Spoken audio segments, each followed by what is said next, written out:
Tras la muerte de Alfonso I el batallador sin descendencia, le sucede en el trono del Reino de Aragón, su hermano Ramiro, que pasó a la historia como Ramiro II el Monje. Vamos a repasar su biografía cargada también de importantes acontecimientos. Ramiro II nació probablemente en la ciudad de Jaca. El año 1087 y fue uno de los 4 hermanos nacidos de su padre Sancho Ramírez, 1063 a 1094, y de Isabel. De este matrimonio eran hijos Pedro I y Fernando, y del rey y Felicia de Roucy, Alfonso I y Ramiro II. El 3 de mayo de 1093, a sus 6 años, su padre lo entregó como pueroblatus en el monasterio de San Ponce de Tomeras, Francia, donde estuvo hasta 1105. Su padre lo ofreció en manos del abad Frotardo, destacada personalidad que le vemos por Aragón a partir de 1077 como árbitro de la monarquía ramirense, para que el pequeño fuera monje según la regla de San Benito, dice su padre.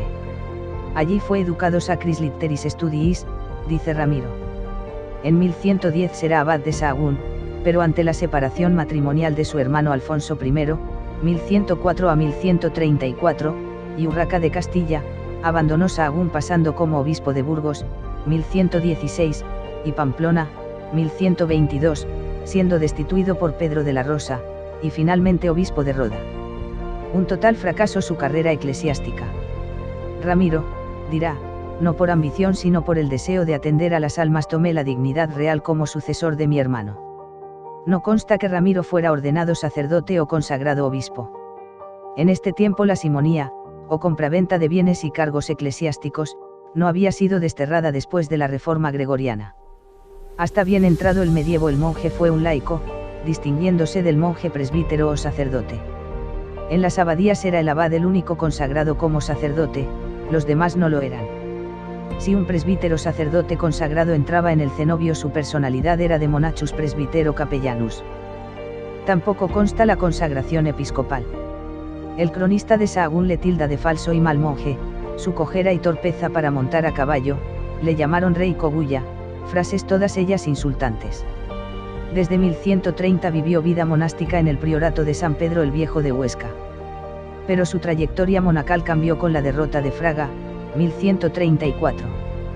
Precisamente en la batalla fragatina murieron los obispos de Roda y Huesca, siéndole entregado el obispado de Roda por su hermano Alfonso I, que falleció el 7 de septiembre de 1134. En 1134 cambió la vida de don Ramiro. Las órdenes militares no eran aceptadas.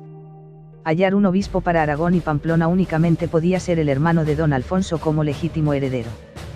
Pero un monje no era un político ni un militar, no podía contraer matrimonio, ni procrear, incluso, como eclesiástico, no era muy solvente. Otro candidato al trono aragonés fue Alfonso VII de Castilla, 1126 a 57, hijo de Urraca y de Raimundo de Borgoña. Esto fue imposible dada la guerra entre Aragón y Castilla.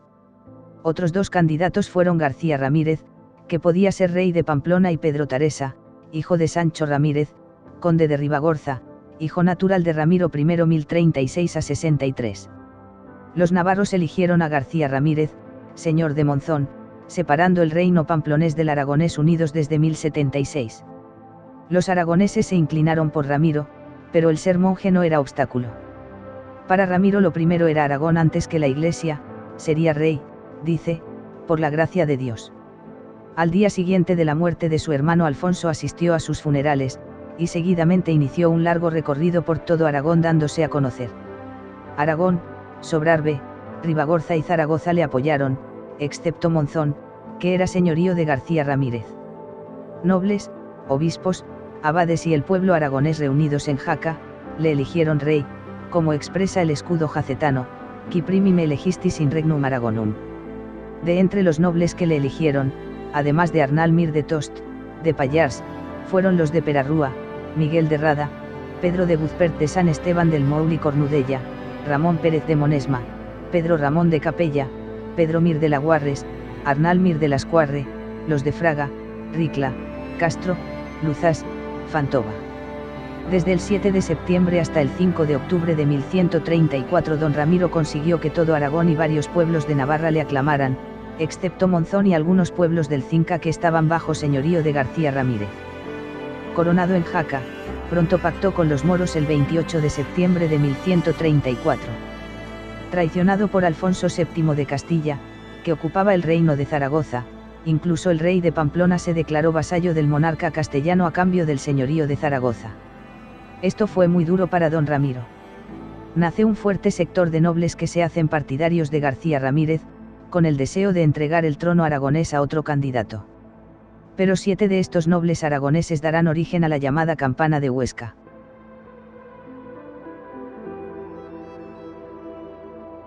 La ciudad de Zaragoza durante 2 años perteneció al reino de Castilla-León. Hay que remontarse al siglo XII, la Saracusta musulmana de 1118 ha sido conquistada por Alfonso I el Batallador. Tras su muerte en 1134 y con apenas unos pocos años desde que fue tomada la ciudad, esta corría el riesgo de caer de nuevo en manos musulmanas. En estos momentos aparece la figura de Alfonso VII, el rey de León y Castilla, que bajo la excusa de la defensa de la ciudad, aunque movido por intereses económicos y políticos, y aprovechando el desconcierto del reino aragonés que en ese momento estaba más interesado en encontrar un nuevo monarca, entró en la Zaragoza cristiana reclamándola como soberano. Se eligió como monarca a Ramiro II el monje, llamado así porque pertenecía al orden clerical. 2 años después Ramiro y Alfonso llegaban a un acuerdo por el cual el castellano devolvía al primero la ciudad a cambio de compensaciones económicas y del matrimonio entre sus hijos. A cambio Alfonso cedía uno de los símbolos de sus reinos, el león, la cual lo tomó como símbolo manteniéndolo hasta la actualidad. En el año 1135, parte de la nobleza aragonesa le reprocha al monarca su falta de carácter, incluso se le llega a conocer con el apodo de Rey Cogulla o el no menos despectivo de Fray Treguas. Se produce incluso una rebelión nobiliaria y Ramiro está a punto de perder el trono, debiendo salir del reino de Aragón. En este contexto pasará a la historia como principal actor de lo que se conocerá después como la Campana de Huesca. Enmarcada dentro de la leyenda, el rey aragonés habría mandado un mensajero a su antiguo abad de San Poncio para pedirle consejo por no saber cómo meter en vereda a sus levantiscos nobles. El citado abad Frotardo, que se encuentra en el huerto, coge un montón de ajos y con el cuchillo que tiene en la otra mano les corta la cabeza a estos con un rápido golpe de muñeca. Seguidamente le dice al mensajero: «Vete al mi señor el rey y dile lo que has visto, que no te doy otra respuesta». El mensajero vuelve y se lo cuenta a su rey, quien se queda pensativo. Pasados unos días hace llamar a todos sus nobles con la excusa de ver una campana que habría mandado traer y cuyo sonido se oiría en todo el reino. Después les hace pasar de uno en uno a una habitación donde se supone que está la susodicha campana. Cuando van entrando el terror se apodera de ellos, en la habitación se halla un verdugo con un gran hacha y los cuerpos de algunos de ellos, los rebeldes, están esparcidos en el suelo decapitados y las cabezas de estos van formando un círculo con el propósito de formar 12 en total. Cuando le toca el turno al rebelde obispo Ordaz, lejos de amilanarse le exclama a su rey: «Esta campana no es tal, pues no tiene badajo. Su cabeza será la última y hará la función del consabido badajo». La realidad parece indicar que, durante su ausencia, un grupo de nobles habría roto la tregua con los almorávides asaltando una caravana entre Fraga y Huesca. Ahí vengan y ya junto con tropas de Lérida, Tortosa y Fraga, en represalia, se apoderan de la ciudad de Mequinenza, amenazando la comarca del Somontano y la zona de Barbastro. Ramiro II hace ejecutar a estos 7 importantes nobles. Lope de Fortuñones, señor de Albero Alto y Torreciudad. Martín Galíndez, señor de Ayerbe. Bertrán, señor de Bolea, Egea y Luna. Miguel de Rada, señor de Perarrúa. Íñigo López, señor de Naval. Cecodín de Navasa, señor de Ruesta. Fortún Galíndez, señor de Huesca. Está absolutamente documentada la falta de estos nobles en este año.